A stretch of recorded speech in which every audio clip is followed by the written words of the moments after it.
Matthew chapter 16. The Pharisees and Sadducees came up, and putting Yeshua to the test, they asked him to show them a sign from heaven. But he replied to them, "When it is evening, you say, 'It will be fair weather, for the sky is red.' And in the morning, 'There will be a storm today, for the sky is red and threatening.' You know how to discern the appearance of the sky, but you are not able to discern the signs of the times? An evil and adulterous generation wants a sign, and so a sign will not be given to it, except the sign of Jonah." And he left them and went away. And the disciples came to the other side of the sea, but they had forgotten to bring any bread. And Yeshua said to them, "Watch out and beware of the leaven of the Pharisees and Sadducees." They began to discuss this among themselves, saying, "He said that because we did not bring any bread." But Yeshua, aware of this, said, "You men of little faith, why are you discussing among yourselves the fact that you have no bread? Do you not yet understand, nor remember the 5 loaves of the 5,000, and how many baskets you picked up?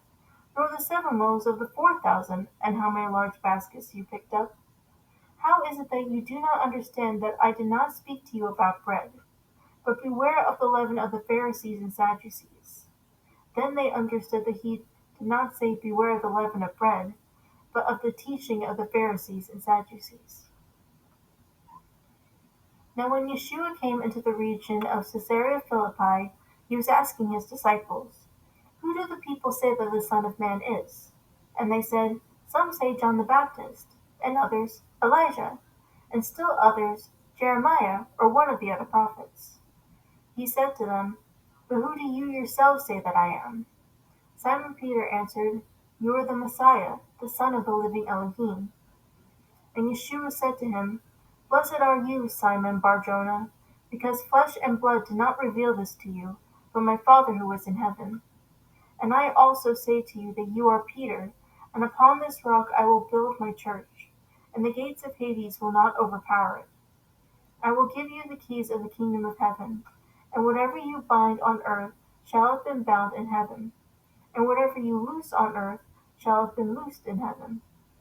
Then he gave the disciples strict orders that they should tell no one that he was the Messiah. From that time, Yeshua began to point out to his disciples that it was necessary for him to go to Jerusalem and to suffer many things from the elders, chief priests, and scribes, and to be killed, and to be raised up on the third day. And yet Peter took him aside and began to rebuke him, saying, "Elohim forbid it, Master, this shall never happen to you." But he turned and said to Peter, "Get behind me, Satan, you are a stumbling block to me, for you are not setting your mind on Yahweh's purpose, but men's." Then Yeshua said to his disciples, "If anyone wants to come after me, he must deny himself, take up his cross, and follow me. For whoever wants to save his life will lose it, but whoever loses his life for my sake will find it. For what good will it do a person if he gains the whole world but forfeits his soul? Or what will a person give in exchange for his soul?